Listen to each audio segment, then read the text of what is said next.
Going Bald with Thicker-Sided Glasses. I wrote it February 28th, 1987, creative writing. This is a story about a young, vain, somewhat immature young man who awakes to his horror of the idea of going bald when he finds his brush to be full of hair. This story touches a little on the idea of going bald, but deals mainly with what is going through the protagonist's mind as he contemplates that he may soon be old faster than he expected. On discovering that his youth will be fading, the protagonist begins revealing his hopes and fears about life. It becomes a kind of G. Alfred Prufrock in prose. A comedy, though. Then the exposition of the mangy cat. This short story deals with the subject of decay, like going bald with the thicker-side glasses, only instead of a man worrying about the idea of ending up with a shiny, sweaty head, the man in this story has a far more severe problem. Not only is he losing his hair, he also has MS. In this story, the protagonist tries to keep his sanity by keeping his mind occupied on the hopes of becoming a math teacher. The reason why the story is called The Mangy Cat is because the antagonist in this story is a pretty feline named Kitty Cat that appears to be getting more love and attention than from the man's grandmother than the grandmother is giving to him. As the story progresses, the pretty feline cat begins to metamorphose into the horrible creature known as the mangy cat.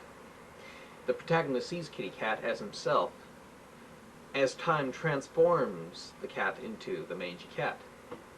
The thing is, the man is suffering from the paralyzing effects of MS and is angry and depressed at the world.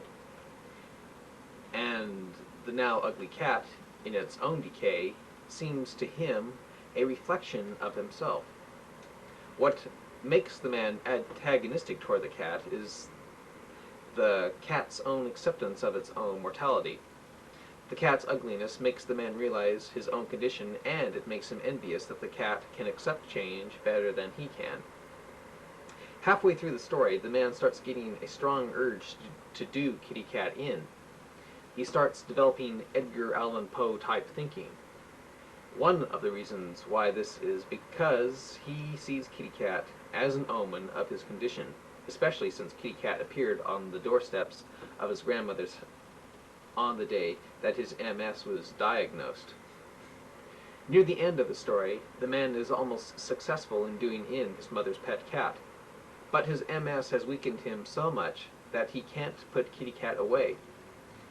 The story then ends with the man actually telling the reader that he loves the mangy cat. After all, he begins to realize that his grandmother wasn't crazy for loving such a hideously ugly cat, but that one doesn't necessarily have to be beautiful and powerful to be loved.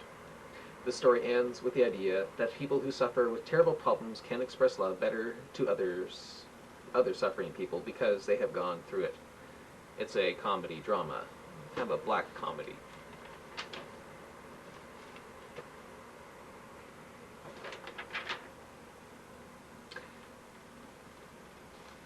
This one I got a C on. It's called The Discouraging Bout of Sugar Ray Davis, which I wrote March 5th, 1987, creative writing.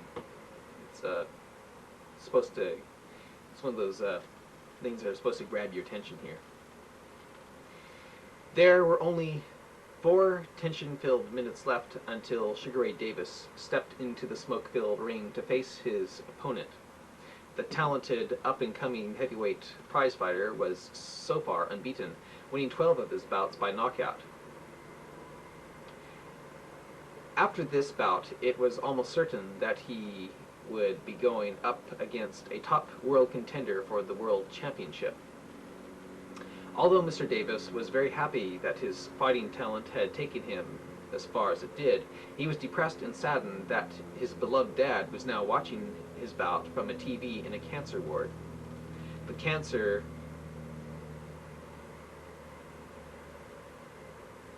was only detected half a year ago and could have been cured then, but the Davises were so poor at the time of the diagnosis that they didn't have enough money to pay for the radiation treatments. And when the money from Sugar Ray's fights finally came in to pay for the operations, the cancer had already spread to the vital organs of his dad's body. Realizing the now critical condition of his dad, Sugar Ray decided to dedicate all his fight money to the hopeful cure of his dad. The one person in his life that made his life meaningful. Cross that out, the teacher did. As the tension-filled minutes in the locker room went by like an eternity, Sugar Ray tried to keep his mind off his dad's predicament by concentrating only on the fight. As Sugar Ray shadowboxed and did other fight warm-ups, his manager came in and began excitedly telling him that he found out that his opponent was lying about his age. He was really in his early 40s. Hearing that made Sugar Ray look up in the air and thank the Lord, thank God. Visions of seeing his dad recovering from the money that would pay for his dad's cancer treatment gave Sugar Ray Davis a determined look in his eyes. His manager saw Ray's look and laughed, saying in his Lower East Side New York accent, "You got the eye of the tiger." Hearing his manager say that made Ray laugh with a nervous excitement. Suddenly, Ray's heart jumped up into his throat with more excitement when he heard his name being called out to face his opponent. "Well, kid, you're on," said the manager, looking like a New York rat that was having a hard time impersonating a human. He crossed that out, the teacher did. Davis and his manager walked out through the crowd of people who were now chanting his name, Davis, over and over again. Ray Davis smiled from all the affection. He was becoming very popular. The fact that he was an unbeaten nice guy who didn't like to torture his combatants by beating them to the point where they looked like blind, puffy, bloody-faced monsters, but instead always managed to quickly end the fight with a clean, somewhat humane knockout, made Sugar Ray Davis a very likable boxer. He also didn't like to brag like his idol Ali. Sugar Ray liked viewing himself as a real Rocky Balboa. Davis climbed into the ring and waved at the cheering crowd. "Hi, Dad. Hi, Dad," he said to the live TV camera that was on him. He then said, "Hi, Mom." He went, "Hi, Mom," to the ceiling, due to the fact that his mom died from cancer 5 years earlier. "This here is for you, Dad. This here is for you, Dad," he said to the camera again, in his native ghetto dialect. The realization that this was probably the last fight his dad would ever see him in caused Sugar Ray to fight back tears. "You're gonna do it, kid, you're gonna do it," said his manager with his head cocked to the side of his head as he shook his finger in Ray's face, like, "You're gonna do it, kid, you're gonna do it." Davis then heard the crowd respond differently to the rival of his opponent. It wasn't long until Davis and the other modern-day gladiator were called into the middle of the ring for last-minute briefing. In the middle of the briefing, Davis got a good look at his opponent's face and began to look about at the audience with uneasiness. When the two combatants were called over to their corners, Sugar Ray looked as though he had seen a ghost. "What's the matter, kid? He psych you out or something?" I can't fight him. I can't," said the frightened Sugar Ray Davis. Frightened for Sugar Ray. "What do you mean you can't?" shouted his angry manager. "That guy looked just like my dad. That guy looked just like my dad. My dad." Anyway, this will be continued later on here. This next thing I wrote was a poem called A Peak Experience, which I got a B on. I wrote it March 6, 1987. The rays of the setting sun shined beams of gold through my girlfriend's hair as we looked into our eyes, and laughed to see such a pretty sunset setting right below the colossal oak tree. The dark, wet dreariness of the little oak forest made an excellent place for our imaginations to run wild through. It was an enchanted forest to us young human earth creatures who were barely over the age of 2. All was all was quiet except for a distant train whistle and the song called Downtown coming from an open apartment window. We were young, innocent kids back then, playing like puppies in the grass. I wish I had the time and talent to describe to you the fantastic feeling I had with my little friend, as we challenged our bravery to see if we had the nerve to romp and play among the beautiful, enchanted dark trees, while the sun set so beautifully.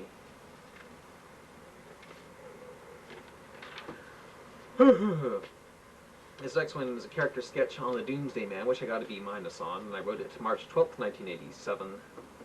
The Doomsday Man's real name is Jerry Daniels, an ex-Vietnam vet who lives in San Francisco's Mission District. Mr. Daniels lives in a converted warehouse with struggling old ex-beatniks and punk rockers who are trying to be artists. Inside the warehouse is a maze of psychedelic painted walls, remnants of the 60s, that Daniels would love to paint over if the beatniks wouldn't object so much. Although Daniels finds the hippie painted walls nauseating and the environment around him to be depressing, he spends most of his time out on the streets talking to bums and trying to save them from the biblical event known as the Great Tribulation. When he gets tired of that, he usually goes to his burned-out hippie friend Mark's, who lives next door to him, and watches Star Trek reruns on Mark's VCR. When night comes, Daniels goes to his own room that is decorated with big pictures of waterfalls and seashore.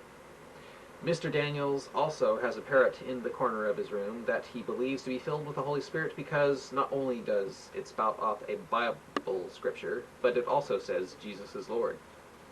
Daniels' room is a lonely, cramped 8x10. Daniels is 53 years old and walks with a limp from being stabbed in the leg from a fellow street person who didn't like his theological ideas. The stab wound began to fester, and he would have died of gangrene, but the money he gets from his veterans loan came in handy and saved his life.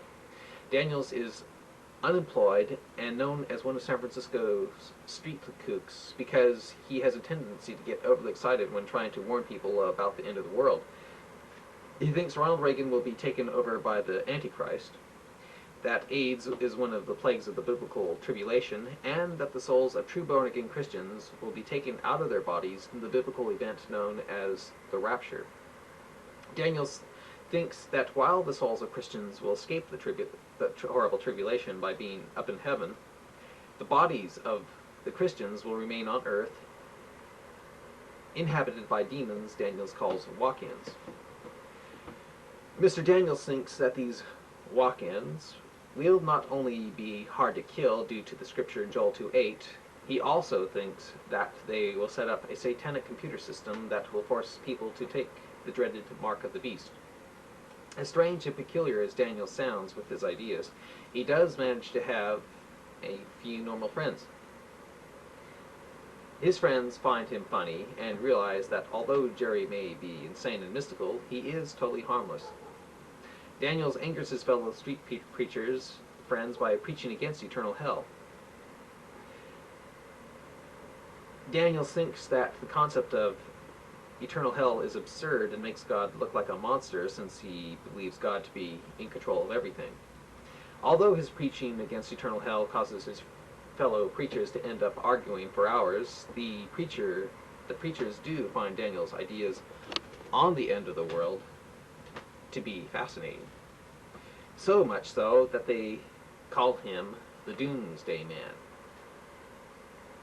Mr. Daniels was once married, but his wife ran away from him when he joined the Unification Church.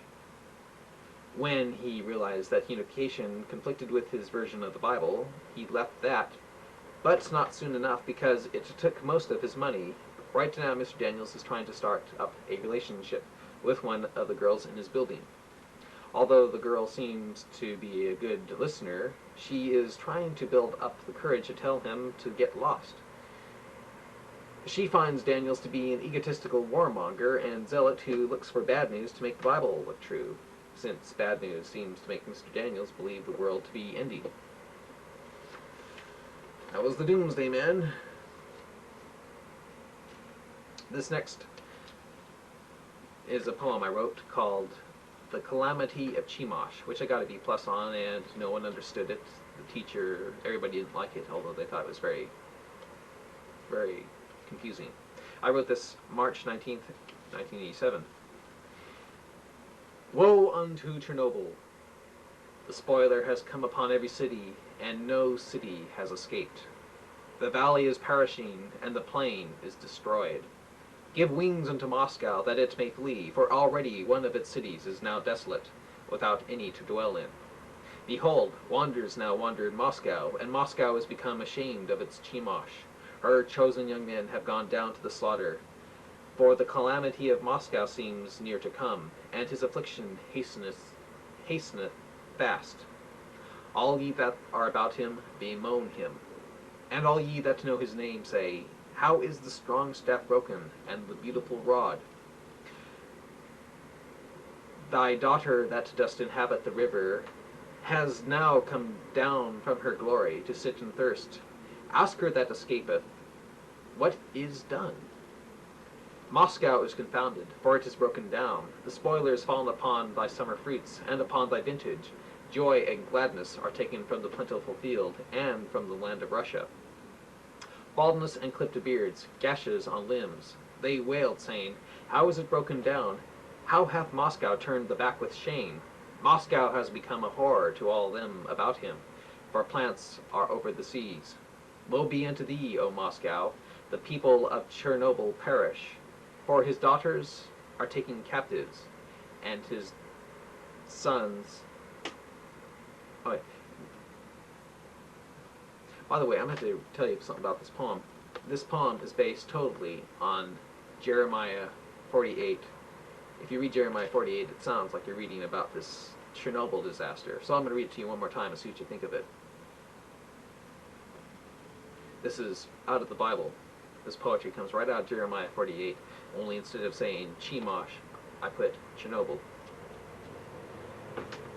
The calamity of Chemosh. Woe unto Chernobyl! The spoiler has come upon every city, and no city has escaped. The valley is perishing, and the plain is destroyed. Give wings unto Moscow, that it may flee, for already one of its cities is now desolate, without any to dwell in. Behold, wanderers now wander in Moscow, and Moscow is become ashamed of its Chemosh. Her chosen young men have gone down to the slaughter, for the calamity of Moscow seems near to come, and his affliction hasteneth fast. All ye that are about him, bemoan him. And all you that know his name say, How is the strong staff broken, and the beautiful rod? Thy daughter that dost inhabit the river has now come down from her glory to sit and thirst. Ask her that escapeth, what is done? The spoiler, Moscow, is confounded, for it is broken down. The spoiler is fallen upon thy summer fruits, and upon thy vintage. Joy and gladness are taken from the plentiful field, and from the land of Russia. Baldness and clipped beards, gashes on limbs. They wailed, saying, How is it broken down? How hath Moscow turned the back with shame? Moscow has become a horror to all them about him, for plants are over the seas. Woe be unto thee, O Moscow! The people of Chernobyl perish, for his sons are taken captives, and his daughters captives. O Moscow, thy God that thou didst burn incense to for the creation of thy thunderbolts hath turned his wrath on thee. Chemosh. The Moabite god of fire, also the Hebrew word for hearth. Hearth. The bottom of a blast furnace used to melt down metal. Anyway, that poem ends with, hath turned his wrath on thee. That's not in the Bible, though. I just put that there because it sounded dramatic. I hope I didn't add there. This next poem I wrote is called The White Monster in the Sky, which I wrote March 19th, 1987. 10. The Star Trek crew walked in single file, waving and smiling their brave, happy smiles into an all-seeing eye that, to their unknowing, etched their images into tape that would be shown over and over again and again. 9. Lured to the pad with faithful trust in modern technology, they, with many hard trained hours behind them, entered doors that would separate them from ground to sky, that helped take 7 adventurous souls to their dreamlike space-bound destiny. 8. Friends and family smiled with happy joys of laughter, squinting their eyes to view a scene most began to think routine. Mechanical eyes watched to catch all their happy, trusting faces. 7. A sound of fire-triggered thunder rumbled through the air. The white smoke mixed with fire spread out quickly, shooting from one large tower on the pad. 6. The last 2 smaller towers waited for upper sky igniting. One of the smaller towers waited with red-brown smoke puffing unroutinely from its side. 5. A mile away, rumbling struck human ears like muffled crackling. A modern dream vehicle quickly raced toward the weightless heaven to challenge the dark, foreboding void with computerized magic. 4. 5 miles up, a speaker voice announced, "Everything is go." The captain awaited the message. The message came with the instruction to throttle up. 3. The order was given. 9 miles were spent. Throttle up. Boom. What's that? Is something wrong? Why the peculiar cloud? Why the cloud? 2. The technological dream vehicle, with its crew of diversity, disappeared quickly into a rapidly growing cloud, leaving earthbound family, friends, and masses guessing whether to smile or cry as an unwelcome, menacing cloud seemed to wonder what shape to assume. 1. First a cloudy white scorpion with fiery, winding, outreaching claws, then a monstrous, deformed hydra, making a dive for the eternal sea, to drown the adventurous dreamers, and to sink happy dreamers' dreams. That was based on the Apollo 11. Yeah.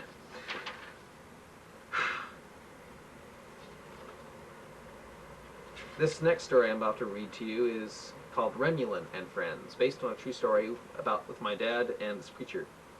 I wrote this March 27th, 1987. Inside a crowded stadium, people were watching a bizarre phenomena. 2 people on a stage were using their minds to contact alien beings. What you are about to witness from my friend Chuck Lowry is the spirit Remulin speaking through him.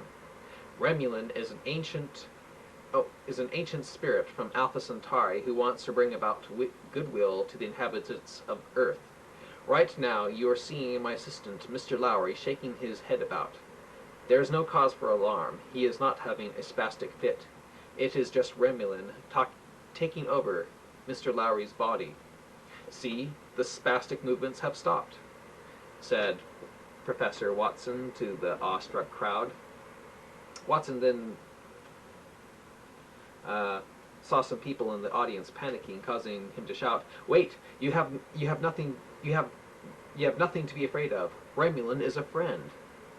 Haha, when I was young, I used to be afraid of the dark too. "I am here," said Lowry, believed to be harboring the spirit called Remulin. Remulin has now taken control of Mr. Lowry's voice. This means he is now free to answer our questions. Would anyone in the audience like to ask our neighbor a question?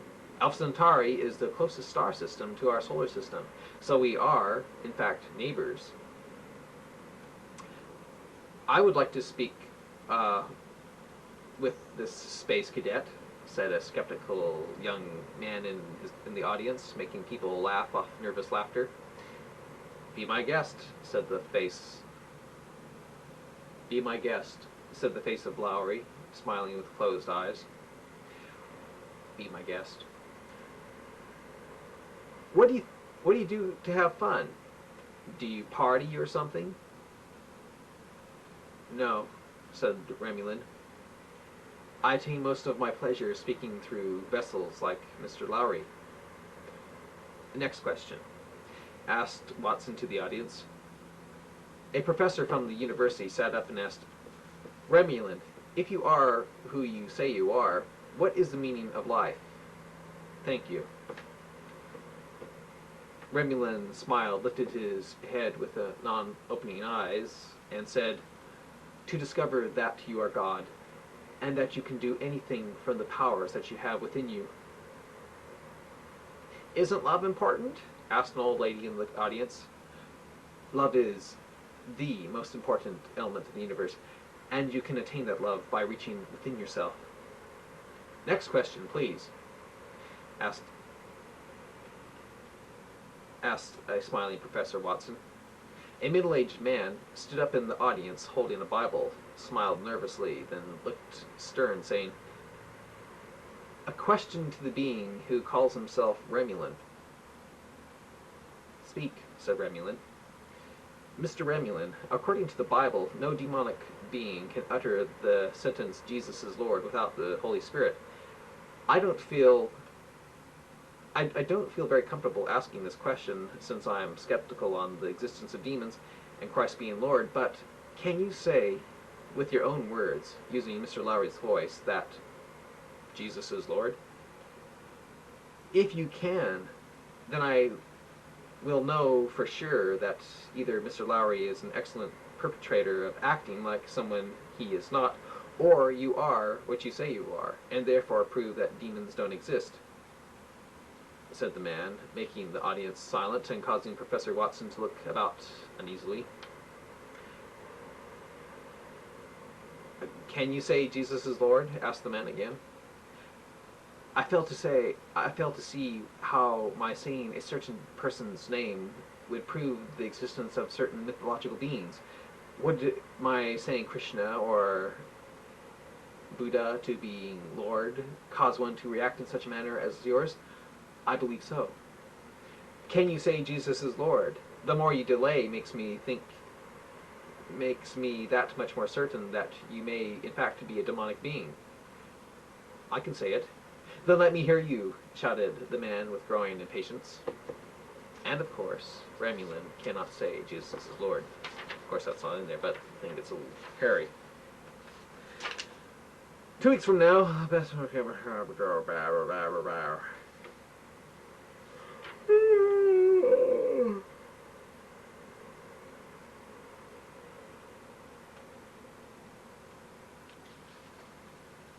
This next story is called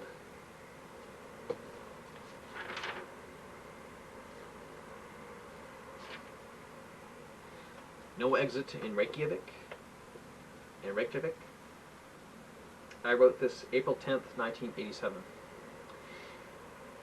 The two leaders of the superpowers decided to get together and try again, for the millionth time, to see if they could stop the arms race.